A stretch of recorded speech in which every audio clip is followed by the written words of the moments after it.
If they do that, the Cougars will be very, very, very, very tough to beat. Off the window, no. Roberts tries to get it. Shea for the win. Got it. Just with 14 points, but you just look, the way that he dominated the game was in controlling the pace and making smart decision after decision. Call him by Slamma Jam. Go to pizza spot before or after. The dream is alive for Houston. Go Cougs! Let's go! Welcome in on this edition of Let's Rage Coogs presented by the Saxenian Family. Thank you for joining us for hashtag LRC After Dark. It is almost 1 o'clock in the morning in the Central Time Zone, and unfortunately, we're coming off 2 losses for the men's basketball and the football team that played on Saturday/Sunday morning. It's officially December 1st, but we'll get into those games specifically in a bit. Joining me, Dunlap, former Houston Cougars running back Bryce Beall. How are y'all doing on this Sunday morning? It's a long weekend. Yes, a long weekend. We have better days. Well, let's try to make the best out of it, and then let's make the best out of this time.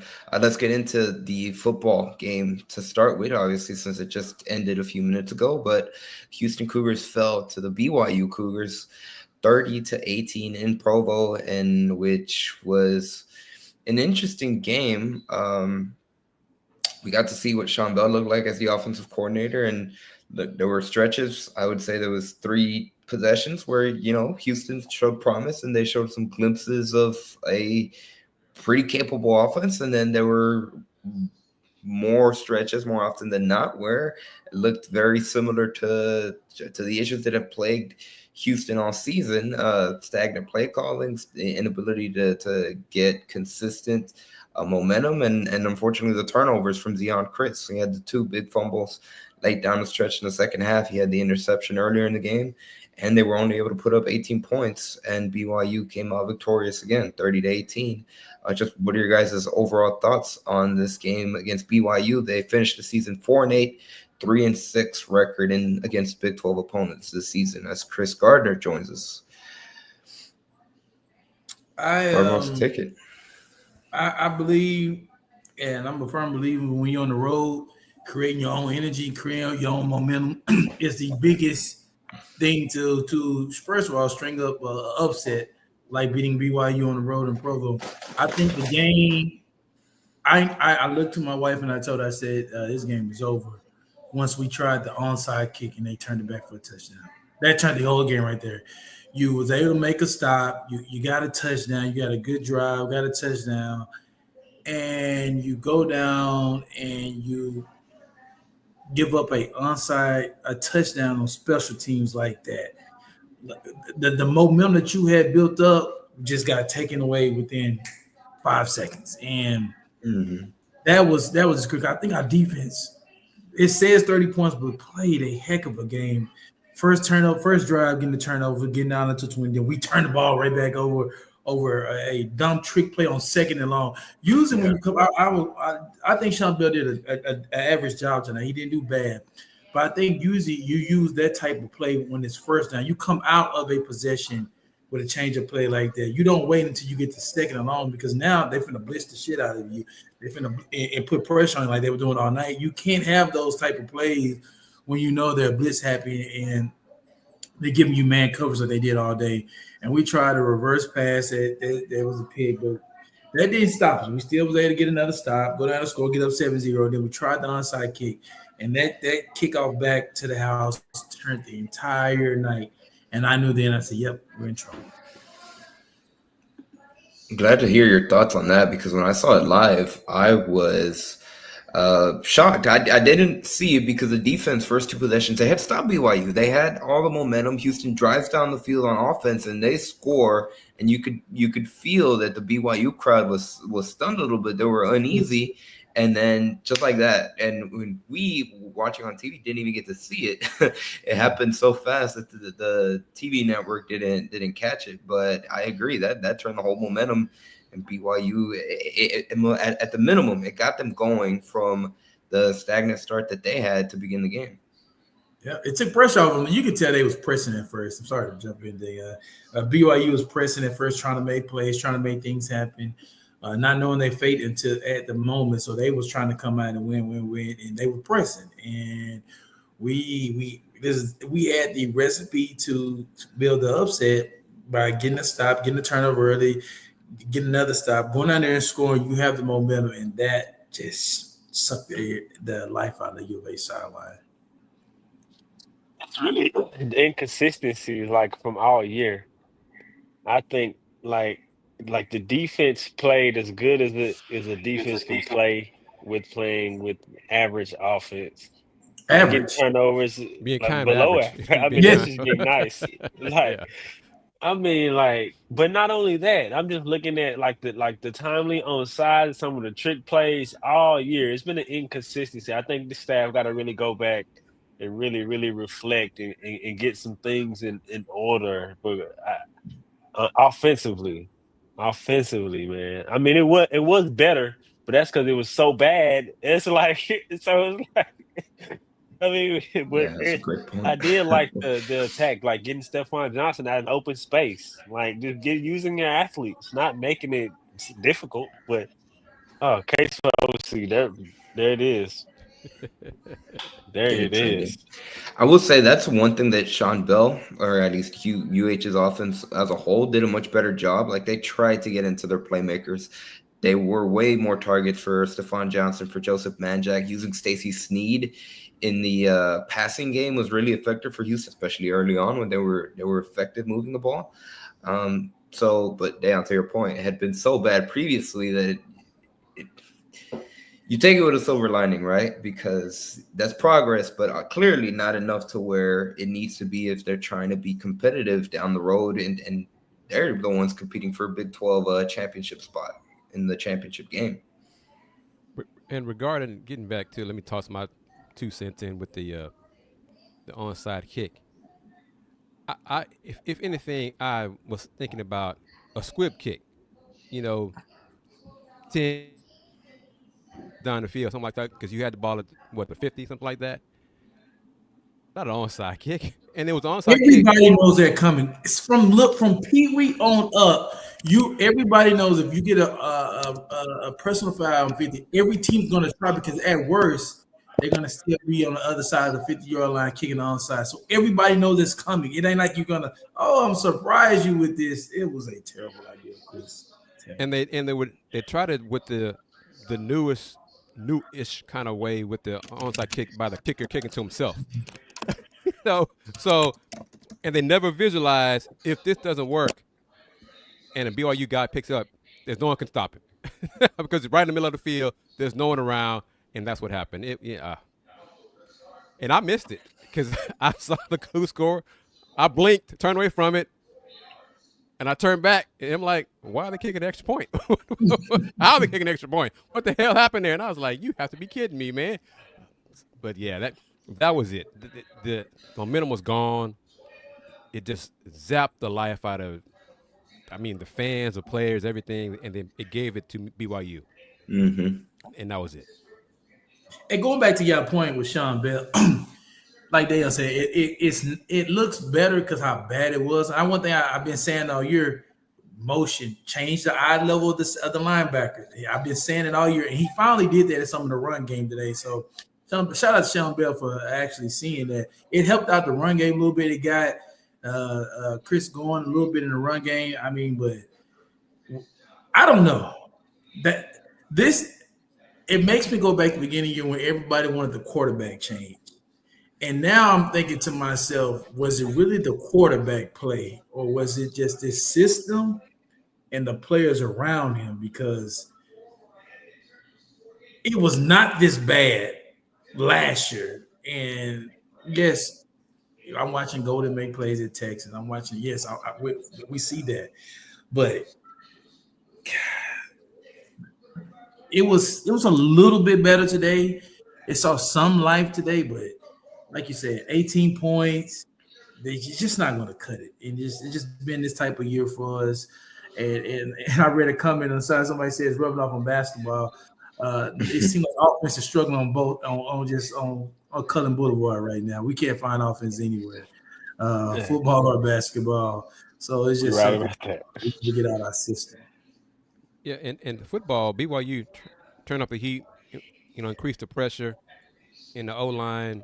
When opponents have brought the heat, they have not done a good job handling it. Absolutely right And about then that. Zion Chris, some of his decision making once the pressure got through was poor. And then that last fumble, he just lost the ball running backwards He against the panicked. heat. He panicked the moment he saw them three And I'm like, defenders coming right yeah, at him. Zion, I'm trying to give you the benefit of the doubt, brother, but stuff like that, man, I just can't. No, you got to be a backup quarterback next year too. So no.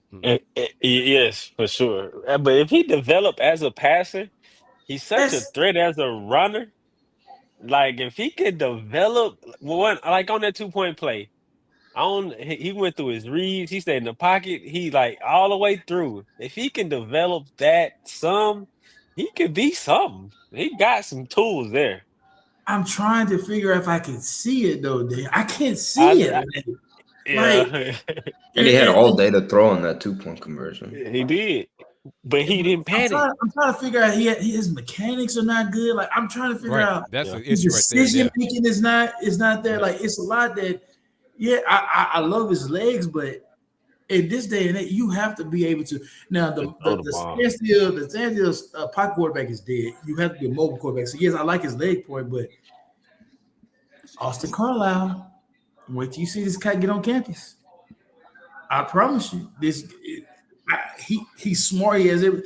I just don't see it with Kris. He's like Kris said, he's a backup quarterback. He's a really good backup quarterback for if you want to be we want to be next year. He's a backup. Yeah. What can we build on offensively? It's like that's what we got now. Is it? I think for me, it's the running backs. Running backs. I Yeah. think the running backs with Burnett. But if I'm a running back, I'm not staying. How they use the running backs at U of H, I can't be a part of that. Like you never know, you can't get warm or hot in this offense because I love that you got so many. You want to flex them in, but it's no way if I'm a run. If I was playing it right now, nah, coach. Like I mean, I don't know if game by game, if I'm gonna touch the ball 2 times or I'm gonna touch it at all. I can't be a part of a backfield like that. So I think you have some good running backs. You got to figure out 2 or 3 that you can ride with and feed them the ball. Or you gonna look up. You have 4 or 5 now. You end up having needed to recruit 4 or 5 because they're gonna be in the transfer portal. I think for me, the one that I seen, Burnett, to me looked different. He looked SEC, like he looked different. Like he one of the ones you give him 20 carries, he gonna get you a hundred. That's what he looked like. He gonna file for it. But I'm with you on that for real. But I just think that group right there, if they let them loose, I think that group could do something. But you got to build it up front too. But I like that group. I like Manjack. I mean, he's a really good player. Really, really good player. Him and our receivers are really good. I mean, I know they're frustrated with the quarterback play. So right, gotta be. So you could see it. Quarterback play trickles down to everything. So it's going to be a very telling offseason.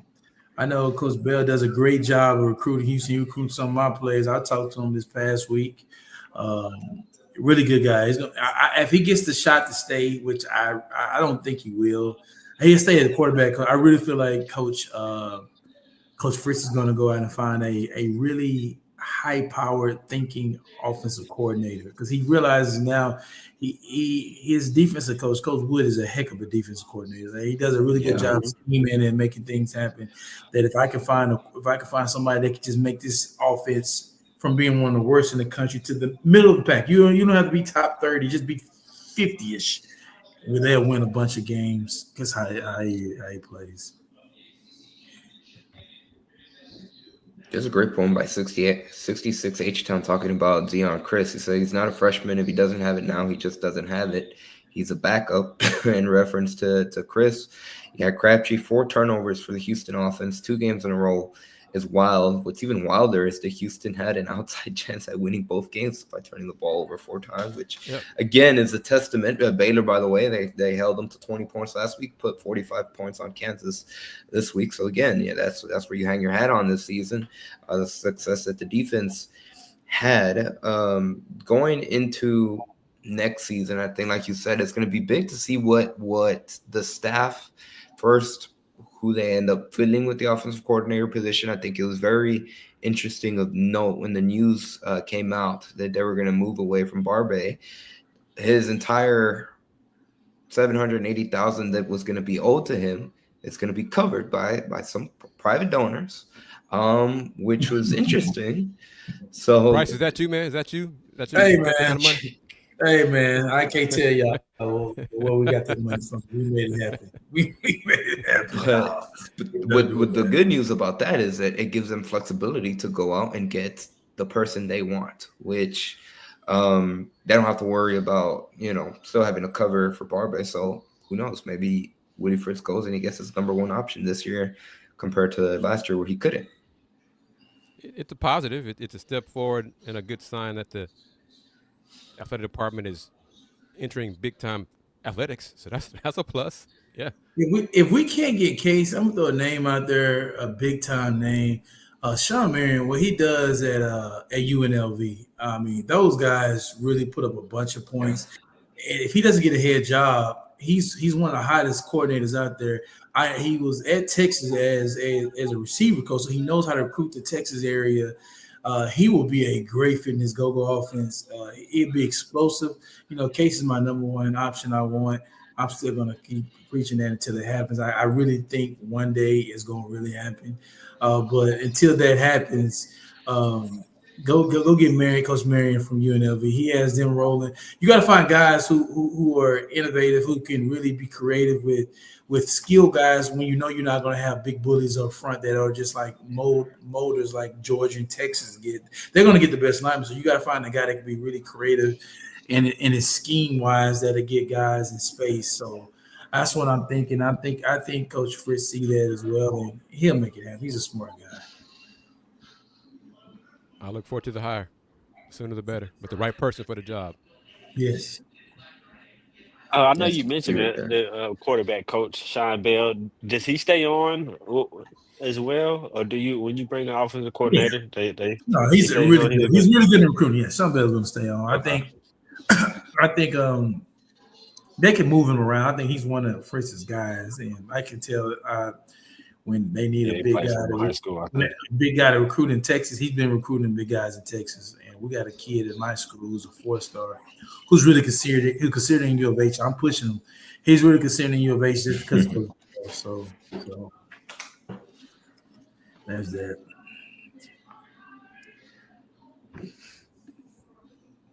Yes, we do want Case. We want Case. And Bryce said it first last week, so he put it out there first on this show. Let's Rage Coogs. Keep that in mind. If the Texans don't get him first, because my God, that is something about Houston football teams where they need help with their offensive coordinator and play calling. Cool. But anyways, that digress on that. Bryce, do you think a question about Carlisle? Do you think he could come in here as a freshman and impact right away? Yeah. Y'all think I'm over exaggerating when I say this. Who does he remind you of? I've only watched just one name, Johnny Manziel. I saw this kid last year. You seen him live? Live. I seen him 3 times live, and every single time I just watched him versus North Shore, was the best team in the country, probably in high school. Okay. Put on the show. Every time I saw this guy press, I said he has that swagger about him. I watched him last year versus Hightower. And he's talking Noah. He runs a 10.5 100-meter dash. Like he's legit fast. He runs a 10.5. He can make every throw. I watched the guy last year. I said, my God, if he was 6'4", he'd be the number one quarterback in the country. But because he's only 5'10", 5'11", everybody's they're passing on him. But he's Johnny Manziel. I mean, he's the closest thing I've seen to Johnny football. He's electrified. He can make you miss with his legs. He can throw the ball. He's a precise. I'm talking. He throws dots on the run. He's instantly the best quarterback on campus when he walks in U of H. I think everybody in the city, if you go around any coach in high school football in Houston, and you ask who's the best quarterback in this city, everybody's going to say without questions, Austin Carlisle. That guy is that good, man. And he reminds me of Johnny Manziel. And I'm not even boosting. I've never seen a kid like Johnny Manziel before until when I went and saw him live. This kid reminds me of Johnny Manziel. Now, has he signed, or will he sign on Wednesday? I think he will. I think he's going Yeah, to. I think he said he was going to join early. He was going to join in the spring. Yeah, he's locked Yeah, in. He's that's what I locked thought. in. Yeah, just want to make sure nothing changes, and some outside influence comes through and says, "Yeah, Austin, you sure you want to get into that? Over there." So yeah, let's make that happen. I look forward to that on whatever that is, the 4th. Yeah, December 4th, first day of signing period. Yeah, it's quick. It's a quick turnaround. It's already December 1st. So, like you mentioned, Chris, the faster Yeah, they they moved get it their up this offensive year plan. because a lot of coaches were complaining with the transfer portal last year. Was before now after signing what you need to get inside the transfer portal. So they moved the date up. It's getting higher and higher every year. It seems like so now these kids don't have much time to get out. So yeah, they moved it up. So now if you strike out on signing day or you get some people flip, you can at least know what you need to get in the portal. Like on the 9th or 11th is the portal date. So, Guys, who said this? I've got to do a better job coaching them, better job putting them in the right spots. You've got to figure out how. Who said that? That was Kelvin Sampson. Coach Sampson today. Correct. Yep, correct. Yep. So fans, he realizes it. He's got to clean things up. Offensively, we're struggling because we're not getting anything easy. That's the truth. But you know what, Chris? I hate to jump in on this basketball thing. No, but go ahead, man. The last couple of years, that's been our Achilles heel. Like whenever we play against good defensive teams that slow the game and make us play half-court offense, even when we had Shed, he built it out. Sometimes I watched UConn last year, and I watched how easy offense came to them when they played certain teams. Mm-hmm. The way they moved the ball, and guys were just getting open. I'm thinking to myself, how they scoring so easy and efficient? It seemed like we play great defense, but when it comes to when the game slows down, we can't find an easy bucket. Now, Shed made some tough buckets. Rob Gray was one of my favorites. He made some tough buckets, but we don't get easy baskets, like easy offense. Like only thing we do, we go off a little flare screens to try to get 3-point shot. We don't ever get any just like ball movement. It's always stagnant. We get one-on-one dribbling, and I think that's what's costing us right now in basketball. I think Coach Sampson talked about it earlier in that press conference. Is like you saying, what's not creating is they don't got a guard that can break down the defense. Like you mentioned, Jamal, one thing that he was able to do was at least break down the defense and get inside the paint to create, whether it be for LJ or Marcus or Emmanuel. You go back to Dejan, what he can do? He can break down and penetrate the defense. Kick it to Quinn, or throw the live. Like you just said, Rob Gray, these different guards, and Coach Sampson said, we don't got him. Like people say, I'm him. We don't have him so far. You look at it, that's why I said after the last game, that's how they're gonna have to win. It's gonna have to be nights where Emmanuel was the guy, nights where LJ's the guy, a few more nights where LJ's the guy. Terrence might have a half until somebody step up and can be that guy. I think Terrence, as far as guards, may be the only one that I've seen so far for a little sample size. If he get back healthy, can do it.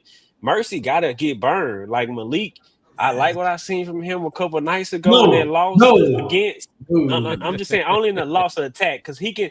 Only thing that he can do what they need is to attack the defense, but he be thinking too much. If he just goes to his strengths and attack, but it ain't natural for him. So his spot is going to be gone. Like he got it.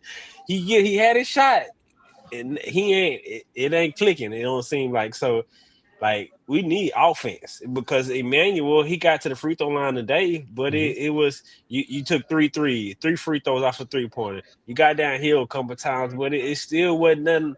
It wasn't off the dribble creating. Everything is tough, like they said, and it's mainly because of Miles. One thing I wish we could change a little bit, Dayon, is I don't like playing those two bigs together. Like offensively, they're not good offensive players. Spacing.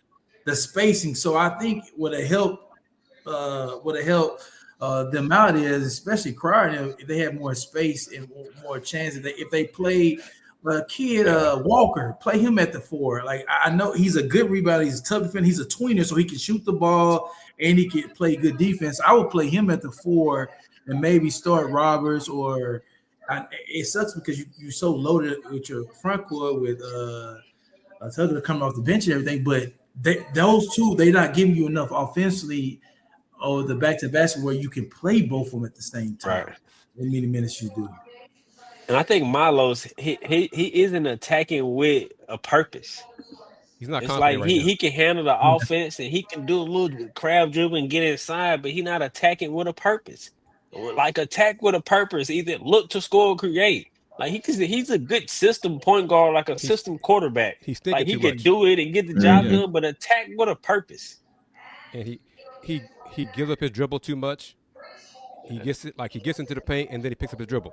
Yo, man, dribble on through, dribble back out, but keep your dribble alive. If you're gonna go to the basket, if you're in the paint, attack. Like Deion said, finish with a purpose. If you're not sure, then dribble that ball back out. But don't pick it up. Don't jump in the air like an afterthought. Like, oh crap, what am I gonna do now? Keep the ball alive. And they got to play faster. Coach Sampson has said it for years. Gotta They need to play You got faster. to. And I really hope this statement he made toward the end, he sticks with it. We've got some guys on the bench we've got to keep bringing along that can help us once we get through December, January, February. I hope that is Mercy Miller and I Terry think Charbonneau. that's the perfect segue, Chris, because we have that clip and we'll hear that comment from Kelvin Sampson in a bit and much more what he said. But we're here already transitioned. I'd like to thank each and every single person that's joining us at 1 a.m. here, Central Time Zone, wherever you may be watching or joining us live for this edition of Let's Rage Coogs presented by the Saxenian Family, the final Let's Rage Coogs for the football season, for the 2024 football season. I guess we can consider this a Let's Rage Coogs postgame show because obviously, like we just heard, we will be talking about the men's basketball team's loss to San Diego State in a bit.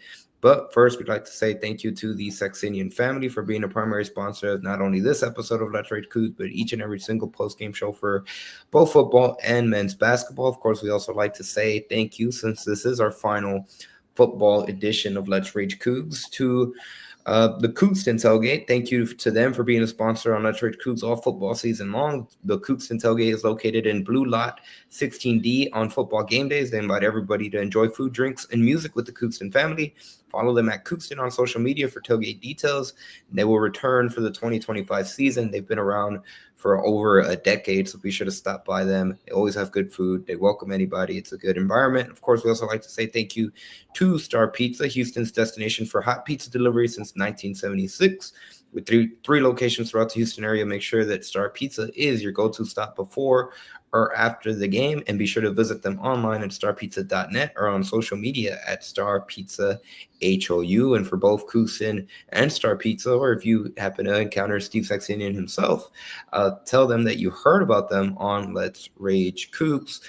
That being said, let's get into men's basketball and the specifics. We'll hear what head coach Kelvin Sampson had to say following the loss to San Diego State in overtime, 73-70 loss. Houston, with that loss, falls to 4-3. And I went back and I searched it. This is the first time that Houston has lost 3 games before January, going back to the 2019-20 season. And this is the first time they've lost 3 games before December since, I had to go way back for this, 2011-2012 season. Now, with the Players Festival tournament, they haven't had a schedule where they play that many good quality opponents before December, but that all cases said, 3 losses is 3 losses. Let's hear what Kelvin Sampson had to say after this loss to San Diego State. Yeah, congratulations to Brian, his kids. I mean, they deserve to win. Shoot. I mean, there was some possession things. The Coleman Jones kid, when he banked, I don't know if that, I think they called it a 3, it was a 2. When he banked that ball in, our defense was outstanding. We just needed to get a stop there. But he banks it in, and then we go down, and we got a 1-and-1 to win it in regulation. And then we still had an opportunity. Was the 1-and-1 in regulation or overtime? I can't remember. Which one was that? Remember? Yeah, I think no, the free throws, the 1-and-1. Yeah. Yeah, so we had 2 chances there to win it. Had same thing against Alabama. Ball a chance to win that one. We're up 5 with 4 something to go against Auburn. You know, we're right there. You know, we're just sometimes you've got to keep plugging and finding who the guy is. You know, we've always had the guy. This team doesn't have a guy yet. And then as a coach, I've got to help him. You know, I'm not a finger pointer, never have been. Got to really, really continue to evaluate this team. You know, they're all in different roles. You know, we have a hard time getting the ball into the paint for kickouts. That we struggle with that. San Diego State did a great job of guarding that tonight. And then we did the same thing. Now they banged some tough contested threes, especially number 21 Bird. He hit 3, and then the Jones kid, the 3's off the bounce. But, you know, we're up 10, we're up 11, 40-29, we're up 10. I think what's disappointing to me was our leadership breakdowns. You know, we've been pretty good at pick and roll defense. Somebody neglected to take the roller there. You know, why did we have that mistake? You know, what is the issue there? You know, we're switching there at the end. Yeah, we had a young man jump into a coverage call, and you know, we're saying during the timeout and after timeout, switch, take away the left hand, switch. You know, next thing you know, he's going down Broadway, shooting a left-handed layup. We just got to get a lot of things cleared up. I got to do a better job of coaching them, do a better job of putting them in the right spots. We got to figure out how. You know, offense, you know, we're struggling because we're not getting anything easy. You know, it's easy baskets happen because you can get the ball inside the paint. We're getting the ball to the block, to the post area, but our big guys are just, you know, one dribble post move against a shot blocker, and obviously you've got to shot fake that. You know, we're not little things. You know, we got to clean those things up. You're not going to put pen to paper and get a wide open shot against a team that's going to switch every screen. So somebody's going to put the ball in your best shooter's hands off some kind of action. OJ got a shot. He you know, his foot was bothering him a little bit tonight, but we got some guys on the bench we got to keep bringing along and can help us once we get through December and January, February. A lot of the season left. You know, it's not. You know, Houston's not used to losing like this over the last 6 or 7 or 8, whatever it is, years, but it happens. You saw what happened to Maui. You know, it happens. You better tighten your belt. You don't point fingers and blame as a coach. You figure out how to help your team. A lot of basketball left, and I expect this team to bounce back. So once again, that was Houston Cougars head coach Kelvin Sampson, really reflective and mentioned a lot of things that Houston needs to clean up on. But Kris, like you mentioned before we played that clip right there, he said a lot of players on the bench have to develop along. And I think all 4 of us agreed, like one of those players has to be Mercy Miller, and past 2 games hasn't gotten on the floor for Houston. But it also has to be Terrence Arceneaux. Yes, most definitely. Mercy has to. 2 things, and it goes hand in hand. Mercy has to do a better job defensively, but Coach Sampson has to trust Mercy enough to accept when Mercy defense is not up to Kelvin Sampson's standards just yet. When he's your best scoring option, sometimes off the bench, you just got to ride with it sometimes, just accept those mistakes. Yeah, I think you said it Go ahead. right. I think first it's Terrence first. I think the expectation, Terrence needs to be more consistent even within if it's 20 minutes a game, I need a more consistent 20 minutes from you. I think until you're able to play more, and then you can able to, I guess, do more. But what it is to be more consistent, I think that's something that needs to be done. And I think, like Bryce said, spacing is an issue. I think with J1, he's one of those players, especially at that spot, that hasn't really developed outside of a low post score.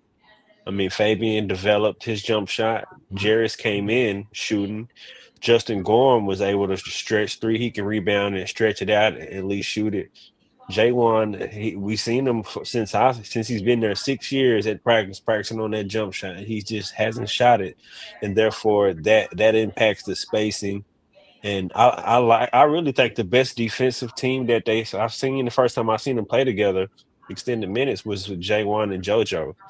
I mean, if that's the case, if you're going to have two bigs out there, I like those two. With the length, rebounding won't be an issue. Shot blocking, you can erase everything at the rim with both of those. The length, I mean, but I think Do you mean Milos, he got to be a lot better though. It's a lot on him. Rewatching the game, he got to attack more. It's a lot. Yeah. He getting inside the free throw line and looking to pass. It's not nothing with a purpose. It's nothing intentional. Dan, I want to ask you. You said J1 and JoJo. Do you mean JVA and JoJo? I mean JVA and JoJo. Okay, that's what I meant. Okay. That's what I meant. Yeah, JVA and JoJo. Yeah, because spacing JoJo's has showcased. He will shoot it. He will shoot it. Threat. Yeah, right. Yeah, if he's open, he'll shoot it. Right. And I want to put it out there for everybody. We kind of touched on it a little bit. I think someone brought up on the last show, on the recent shows. A reason you gotta be. Let's be real about this. This team and previous Cougs teams this team? I don't think this team has, but recent teams maximize their potential, maximize who they are as 3-star players, 3.5-star players. And Coach Sampson and staff say, you know what, we're in the Big 12 now. For us to get that natty, we got to go get 5-star players who play hard, who play just as hard as we do with the mud and the blood, as Coach Sampson likes to say. But when it's time to get it done, and I need more guys, because, hey, Quentin Grimes was a 5-star. Okay, Quentin Grimes, Coach Sampson said, Q, go get a bucket. You got it, Coach, no problem. Bucket. Who was that on this team? So far, they haven't. They don't. I think it's Sharp. Sharp is that guy that has a skill set where he can shoot from he can score from all three levels. It's just he's the type of guy where he has to stay in the flow of things. Like when he's not flowing, he just start jacking and he start taking bad shots. But I think Sharp can be that guy, and that goes along with. It was a lot easier from last year because, like you said, Shed did such a great job living in the paint, where you had to spend so much of your game planning trying to stop him, having guys step off of him in the paint, where Sharp was getting more easier threes. So it made it seem like he was a more efficient shooter last year. I really believe they just got to find a guy who can really get in the paint, who's not afraid to get in the paint. And if you get fouled, but just put pressure on teams. And I don't know, I haven't. The point that we have now, whatever his name is, he doesn't seem like he has that quickness to get there all the time to get inside there and live in the paint. It's like he's playing at a slow, like a pace where he's not attacking. And to me, I don't know if it's something he did at Oklahoma. I'm not a fan of it right now. I think you got to find a guy who's gonna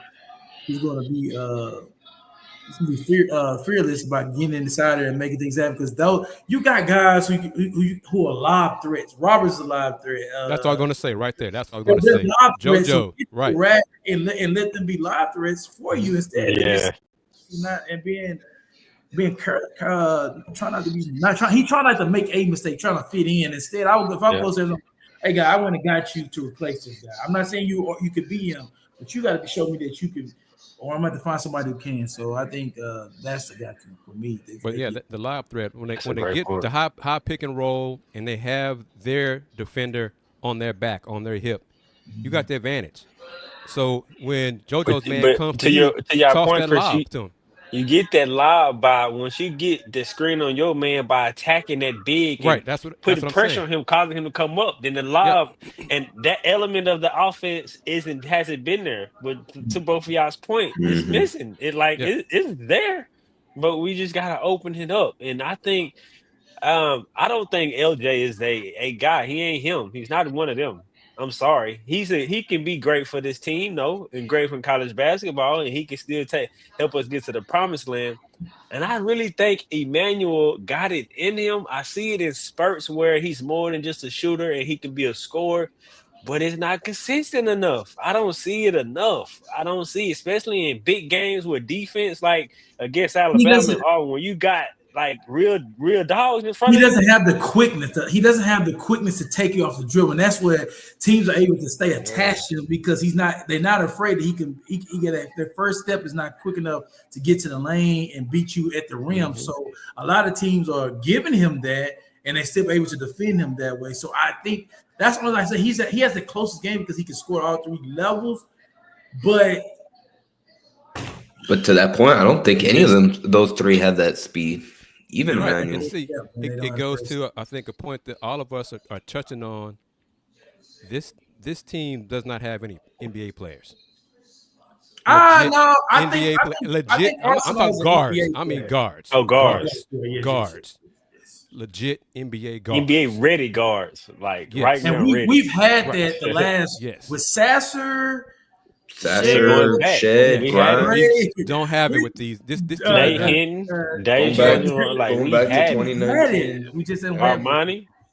Yeah. Yeah.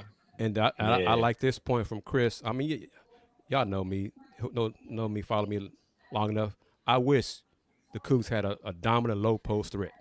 You know, it's nice to have guards. Well, it nice goes to have back guards, to but you When need is that we we had going down one? low. You know, When is the last time we had one? Josh Carlton was it. He was the one. Josh Cotton. And that was We one of that the better teams. One of their best teams, you know. Once Marcus got hurt and Trayvon got Yeah. hurt, we went to him. He was They played through almost him 20 and and 10, played by through him. 18 Yeah. to 10, 50. Yeah, he was. You played Yeah. through him because if teams didn't double team him, it was a bucket. Period. But If you they know double what? team, get out. J1, I can't let him off the hook. I cannot let him off the hook. He's supposed to be that guy. Preseason All-American, low post, he's supposed to be that guy. He's Like supposed to what be. Broom is Yeah. doing, Mhm. J1 is supposed to be doing that for Houston. I can't let him off the hook. I need that. Like you All-American 6-year, I need to lead But- that around the bucket. Like He's never to me had I'm he's never had like he's never been skilled in a way. He's always been very like tough and rugged. tough and rugged. So it's like everything was like it came I'm hard, doing but he something worked right now. hard for it every. I don't think he's developed enough skill around the rim to where you can just like he's trying to beat you and beat you and he has no go-to move where he faced a shot block like we did today. Well, that guy was intimidating everybody down there in post. So if you go get a shot block like that, he doesn't have a go-to move where he can get himself an easier shot down there.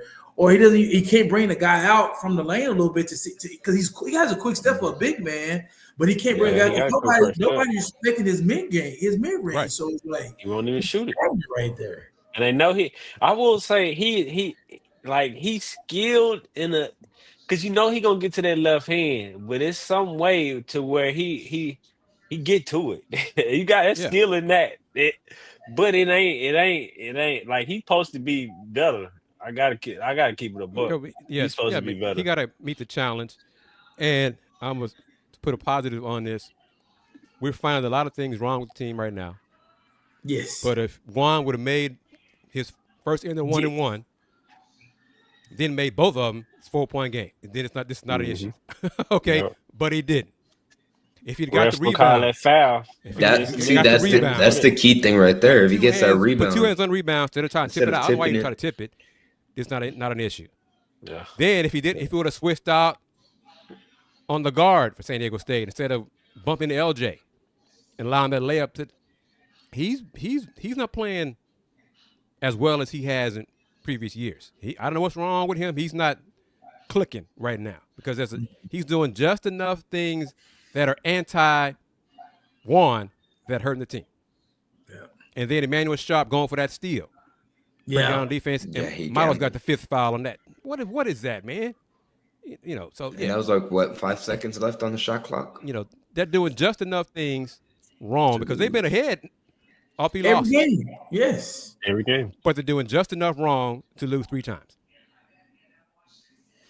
So But and they're not see, they're but not that far away, but the record is correct. They're 4-3 for a reason.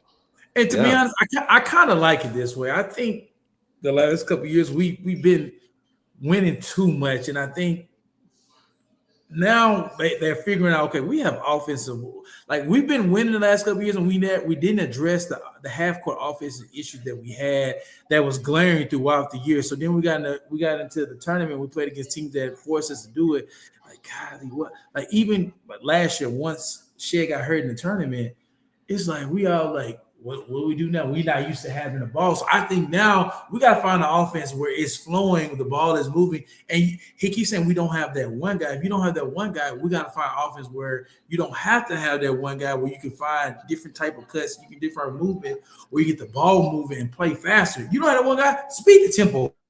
Yeah. I know you like to slow it down because we are great against you. Unscripted plays. Yeah. But if you got to Push the speed. ball up the court. I would like to Push it see up. us every once in a while change it up, press a little bit, just a little bit to change the tempo agree. of the game a little Yeah. bit to get the I flow agree. going. I mean, when I was coming up, and- Louisville was that team. They were so good Yeah. defensive half court. Rick Pitino. He changed. He started This pushing a team is little good enough to go 10 deep. You 10 deep to speed up. You're absolutely Yeah, correct. go. That's a great point. This I team agree good with to that go 10 deep. 100%. Just I play agree with 8 that. guys tonight. You got enough guys to go 10 deep this year. And I am kind of. Coach mentioned it. LJ's foot bothered him. He's had foot surgery. He's had 4 foot surgeries. Yeah. And so I hope that doesn't become an issue, going forward. But this team is 10 or 11 deep. And someone mentioned about Jacob McFarland. He wouldn't make much of a difference on this team. He might be a lob threat, but he's too light in the britches to do anything, of consequence right now. And he might come back. His recovery's come along pretty fast. He sat on the bench, well, not the bench, the first row of seats near the bench last Friday, and he's walking pretty well. I want to say he told me he's walking without his crutches, some as well. So his recovery has come along, and maybe he'll be ready come January. But this team is 10 deep, and that includes Mercy Miller. Coach, I know Mercy's defense is not great right now, but that's okay. He can get buckets. Get to the Big 12 schedule. You're going to need all of them because the Big 12 looks loaded. But this is different for us, as Coach said it. These 3 losses. They're used to losing the this early. facts. Not used to losing this. I'd much rather. Justin kind of touched on it. No one will care. No one will care if they lose these 3 losses before December. If come April, what is it? April 6th, whatever that Monday of championship night, if Coach Sampson, for the first time in his college history, is got the net waving around and the Cougars win a championship, we won't care about this at all. We'll just, remember when they lost to San Diego State and Las Vegas? We had that long Let's Rage Coogs talking about this, that, and the other. Now look at us now, crying. And the crazy part is, Chris, you say that, and the crazy part is, if you ask all the coaches, if 5 rosters you can have in college basketball, they'll tell you they would want U of H's roster. I mean, we have one of the 5 best rosters in basketball, like you said, from 1 to 11.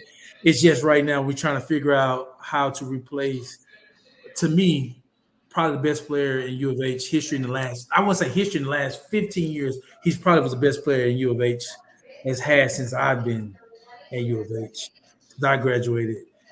So you're trying to replace a historic, a legend, a Rushmore type of player. So it's just taking time for them to get adjusted because it's the same starting lineup besides him. So it's like you got to figure out how it can work without the one of the greatest. And San Diego State is a good team. A good defensive team. So, it's not like, I don't want to toss someone under the bus. They're mirror images of each other. Really. To be honest. But it's not like the Cougs have lost to some Those bye games. some teams ranked in 300s. Right. Also, the best team in the country right now, Auburn. Auburn, yes, Yep. Auburn is the best team in the country, clearly. Lost to Alabama. Alabama, I thought coming in was probably the best team. I thought was serious in that what they had coming back. I mean, they're still a top 10. They're still team. when it's done. I expect them to be there at the end. Yeah. 3 or 4 teams in the league. I could see UH, Auburn, and hell, Alabama as well in the Final Four. All in the Final Four. I could if you tell me they're all in the Final Four, because they are three of the best teams out there. So, in all 3 games they've lost by a combined of 13 points, and 2 of them came in overtime. So the sky's not falling. It's uncharted territory in terms of the losses. Exactly. And at the end of the day, I think the big reason it just comes down to them having to find that identity, like Bryce said. They lost Jamal Shead. He was a very, very key and crucial part of that whole identity for the past multiple seasons. Was him. Not just last season. He was him. Yeah. He was him. It's not easy to replace that. So they have to find a new identity on how to play, and going down the stretch, they have to figure out who the next person is going to be to close for them. They've gone to LJ the past 2 against Alabama and tonight against San Diego State. Emmanuel had it at the end of regulation. Yeah, well, and it was not the best look. I didn't like that look either. No.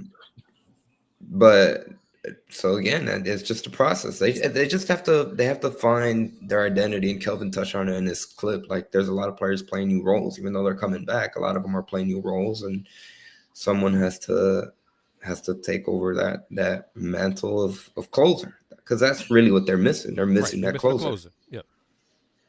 Because sometimes Jamal won games by attacking the basket and rebounding his miss, and putting it back for a victory, stuff like that. And I felt like his energy was so contagious around everybody. Like he just willed us to games last year where when we didn't have nothing going, they looked at him and his energy like, no, we're not losing this game. I look around now, it's like they all look like which guy is it? That's what I think Coach Sampson's talking about. I don't think it's even just the able to just get a bucket. I think he don't have a guy where I look. But look, Jamal was able to do that, but because one thing about his is he would get downhill. If anything, he gonna go to the rack, whether he try to finish or he'll create, whether it's a drop off or a dropping kick or pick and roll. If he needs to take the shot. Like, and Jamal wasn't the best scorer we've had. He wasn't a natural scorer. He wasn't the best scorer. Wasn't a great shooter. Wasn't, none of in my opinion, the best point guard. But he's a legend, no question. But one thing he was consistent with, he gonna get downhill and he gonna pressure the ball on defense. That's one thing I'm lacking too. Ain't no ball pressure on defense. Who's pressuring the basketball and that's making? I mean, our defense is good because we rotate, we help. But still, it's the ball pressure on the defense is different too. Like, I ain't seeing it at the top. The biggest trait Jamal had is when we had a lead and teams were going a 7-0 run and creep back, he never panicked. Like, it was no panic mode in him. It was like you could look at it. He would stop it. He'd get a stop, a steal, a rebound. The definition of floor general is Jamal Shead. He was the floor general out there. General, yeah. And post-game press conferences, I forget who the first Big 12 coach to say it after a loss to the Cougs last year, but the coach would say they got the best player in the conference. They said that. And it was early in the conference, and I'm like, I never even thought about Jamal Shead because I'm all, Hunter Dickinson this, Hunter that, all kind of stuff. But that coach said, no, Jamal Shead is the best player in the conference, period. And I was like, well. Was it West Virginia? We keep all saying Mercy's the score, and I believe it. We seen the highlights, and we seen his natural shot, but I still haven't seen Coach. Say it again. Did I lose y'all for a second? Yeah, we lost you. Cut off. Now, I still haven't seen Coach Sampson really give him the ball and put him in either pick and roll or isolation and really allow him to be the man. Most of this offense he got so far has been off plays, whether like screens and wide open shots that he make it. I still want to see his scoring ability. I think he has it. I still want to see it. But Terrence is one of the X factors. Yes. He's one of those.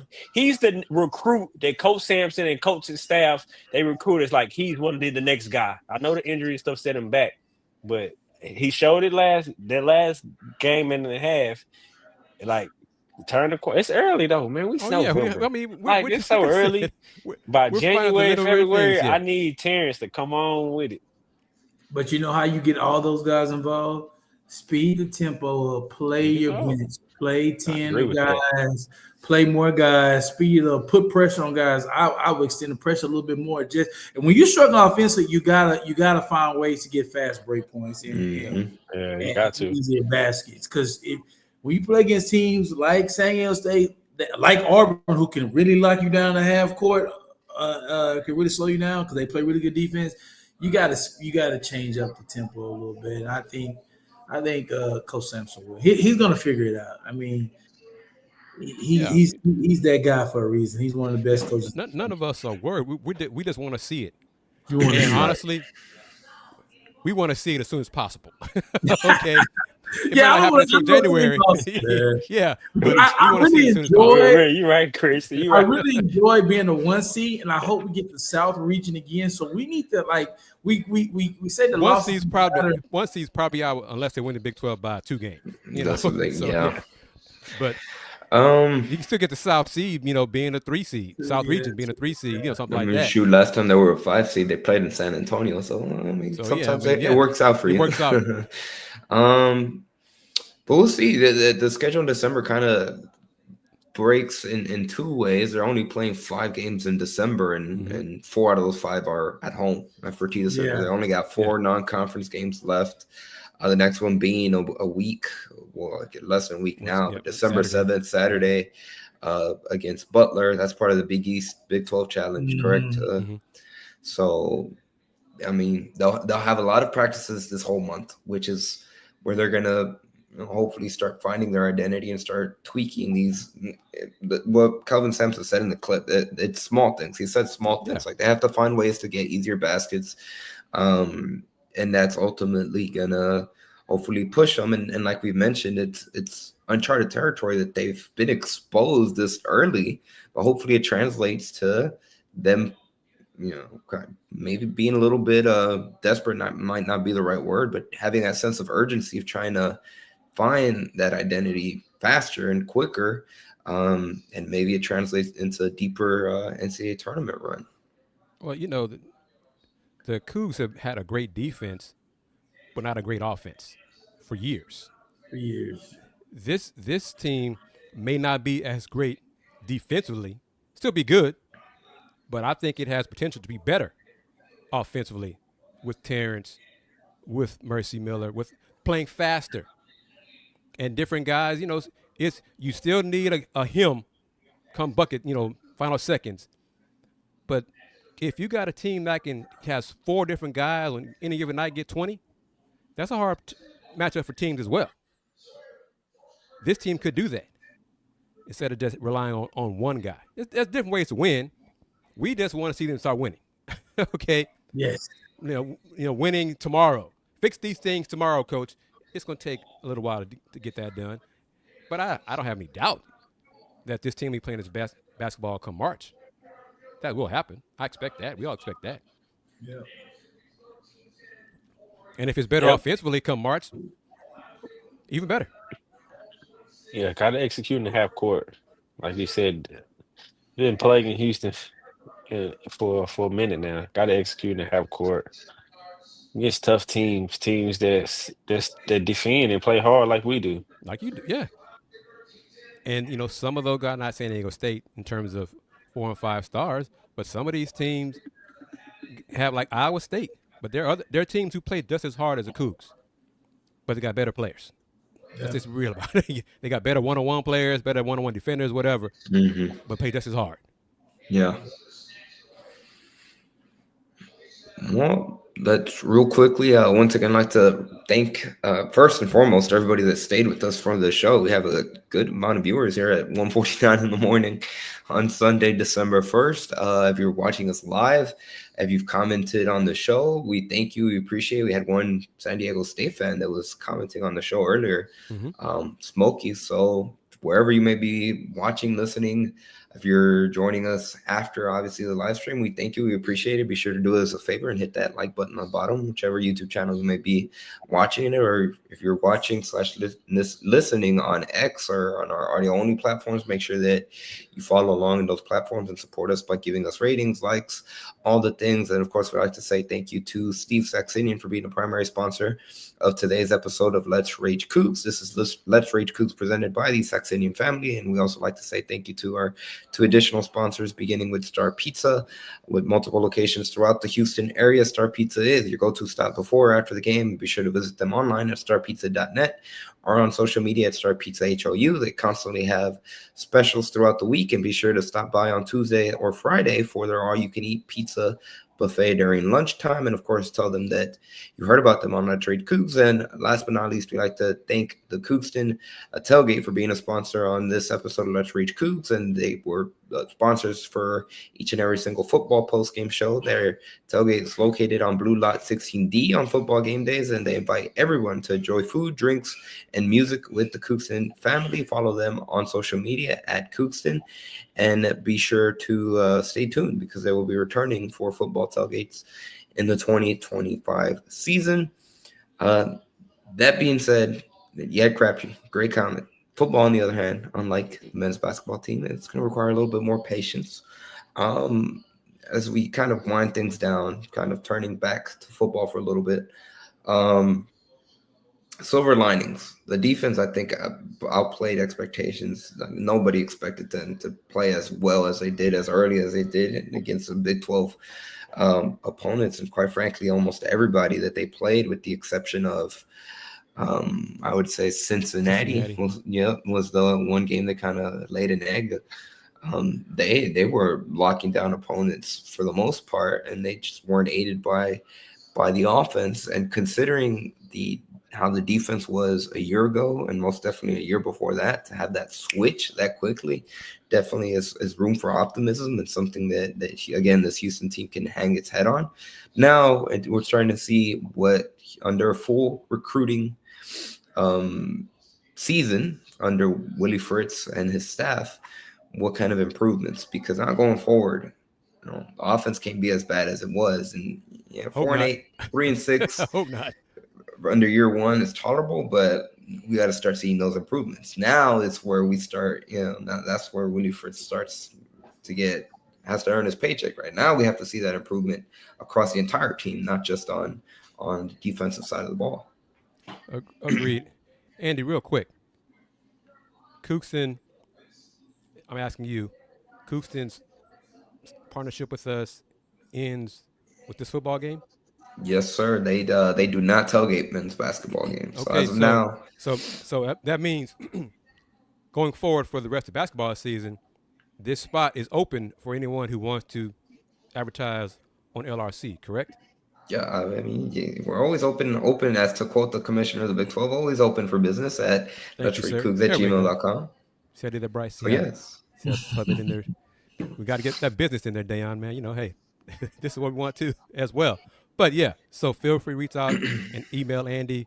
And Cougs Up and Cougs is a real thing. We're all Cougs and proud of it. We will criticize when necessary. We're going to love and praise when necessary and warranted as well. Football, got to get the offense fixed, get the right hire with the OC, and then bring in some better talent offensively as well, and then fine-tune and retain defense, because that's going to be a problem. Probably going to get some guys have already been probably contacted. Yeah. Y'all sure y'all want to play with that team next year? Y'all sure y'all want to do that again? That offense is trash, man. You sure you want to go through that again? We got a great offense over here, Down, Bryce, any final thoughts on the football team and looking ahead at what y'all want to see over the recruiting trail and into the 2025 season? Final thoughts is, I mean, after the first game they really done I didn't think we'd win 2 or 3 games this year. To win 4, especially after this first game. Oh man, to win 4 games and to beat TCU, I mean, that was pretty good, cool this year. I think, like you said, hit on. We just offensively, we got to find a guy that can schematically put us in situations where the guys can be successful. Use your skill rebuild it. We got to get in the portal and address the O-line. If you're listening, Coach Fritz, I have 2 linemen who are in the portal right now who are instant plug-and-play guys that can help. I can't say their names. They transferring from the SEC and they want to come home. So I'm probably gonna be reaching out to you guys with that. But we need to make it happen, Bryce. Make it happen, brother. Make it happen. Make it happen. Get it done. Make it happen, Kevin. And we just need to continue to build on it. And like you said, we got to support the program. Everybody plays a part, the community, the school, the administration. It's just not Coach Fritz and the boys. It's all of us alumni. So we need to do our part. And I will do as much as I can outside to help U of H because, like you said, I'm a Cougar boy for life. So it was a humbling year this year, but I'm praying for better days, and I think better days are coming. Yeah, definitely a humbling year. I think after that first game, I didn't have the expectation to win 4 games either. I definitely echo that same sentiment. But just seeing how the team battled game in and game out for the most part throughout the entire season. I mean, it was no quit. I'm very proud of that defense. I mean, AJ Hossey, I know he got kicked out of the game, but I don't want that to overshadow the season he had. Hopefully he's first team all Big 12, first team All American, gets his name called on Sunday. I know he's a junior, so I don't know if he's going to come back or what. But that defense played good. It's a lot of good key pieces on that team. I think they can come back, something to build on. And I'm excited about the recruiting class coming in. I think, like you said, Andy, Coach Fritz, now he's really on the clock. Now it's time you get full recruiting class, and now you kind of can settle in your culture. I think we kind of have an identity as far as kind of how hard the team plays. I think that can be the identity and no quit and tough and sound. With offensively, what's next? Houston is known for having high-powered offenses, playmakers on the outside. I mean, scoring points. I mean, like score some points. So I'm excited. I think Coach Fritz is the guy. I can't wait to see for the offseason.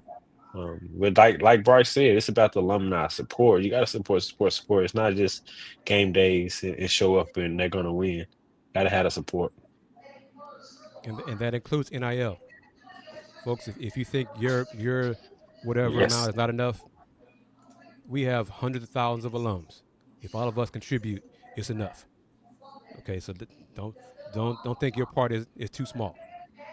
We are the Houston Cougars, and we can finally be what people outside of here have been afraid of for years. That's why they kept us out of the Big 12 for years.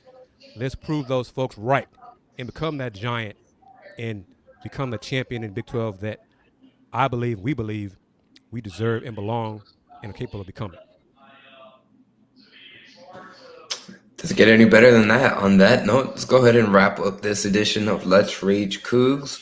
Again, thank you to everybody that stayed with us late at night for this hashtag LRC After Dark. And we can rest with the LRCs After Dark for a while now. So we'll take some time off, go back to the regularly scheduled Let's Rage Coogs. It'll actually be a 7 o'clock, 8 p.m. We got to give a special shout out to Bryce. All year. Stuck with us, Bryce, all year, man. I'd definitely love to have you back next year. Oh no, hold up, brother. You just auditioned for basketball, and I'm gonna say he did a great job with his basketball insight tonight, man. So, like I said last week, man, the invite is open, brother. You want to join us for some hoops? Come on, man. Appreciate it, man. Appreciate it. It was fun, man. This has been a blast. You guys are amazing, man, and it was worth staying up for it, man, and talking football, talking ball, and especially basketball. I've been wanting to talk basketball. Like I go to all the games. I traveled to Indianapolis when I was in the Sweet 16. I'm a big fan, so to be able to finally talk some basketball was really cool tonight. And I thank you guys for allowing me to have this platform to do it as well. Don't make it the last time, brother. It won't be, man.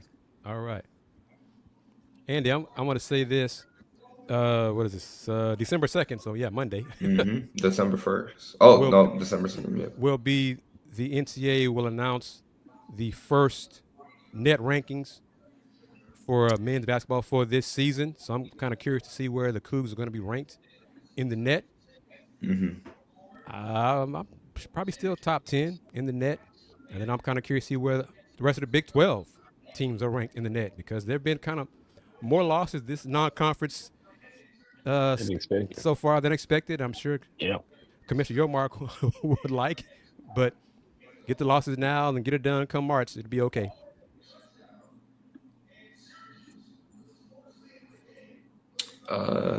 Bryce, you're up. Any final messages or any final thoughts on anything? Basketball, football, or anything you'd like to shout out?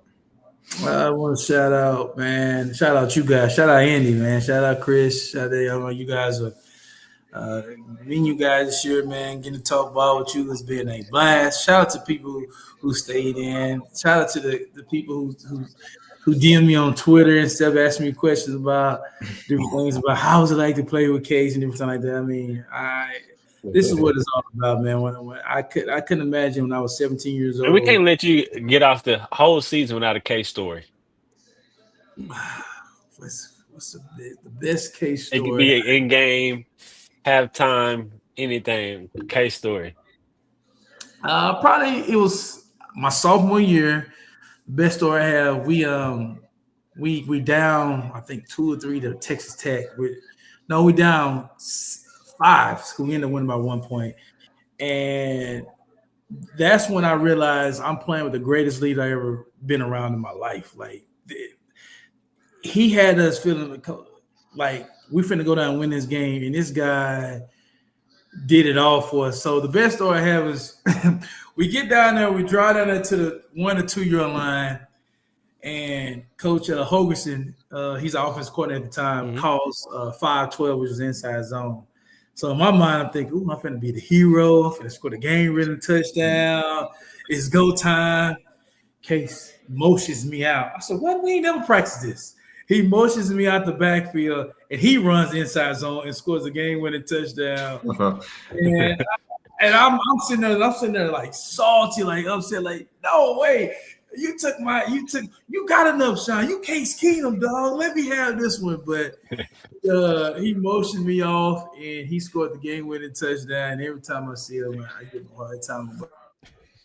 That's my guy. We had some great memories together. Everybody talks about the game going ahead against Oklahoma State when we upset them at their place. He's looking around, he throws a ball, and he gets tipped in there, and I catch it, and I tell him all the time, I saved your ass on that play. So he's just overall the best guy. He's probably one of the best human beings I've ever been around in my life. Like, one of the greatest guys I've ever been around. So I got story days with Case, but yeah, that was one of my favorite too. Case for OC. Case for OC, man. It's a great story. We might have to just have Case Keenum stories. That's like you said, the great leaders. I'm gonna text see if we can get him on, man. See if he's free. I know he's busy a lot, but it'd be good to get him on the show. I know he'll do it too. Yeah. So you got 2 things to get on your list, man. Those linemen to come to the program and get Case on the show. So. Case on the show. Yeah. That's what I can make happen. Dan, as always, you get the final word, sir. Man, it's been a great football season for Rage Coogs. Highlight is definitely the win after TCU. Just the upset, just the timing of it, everything about it. I mean, in-state rival, dominance about it. And so, I think it's on the up and up. Basketball is here. People are already, y'all overrated, and certain people's like looking forward to next year. And it's like we got talent now, but I think that's just in the climate of Twitter and panic. But I can't wait to see where this team goes, man. But we here after each game, football is ended. Now every basketball, Bryce probably will make some guest appearances. Seem like he loves his hoops. So please join us, man. It's always go Cougs.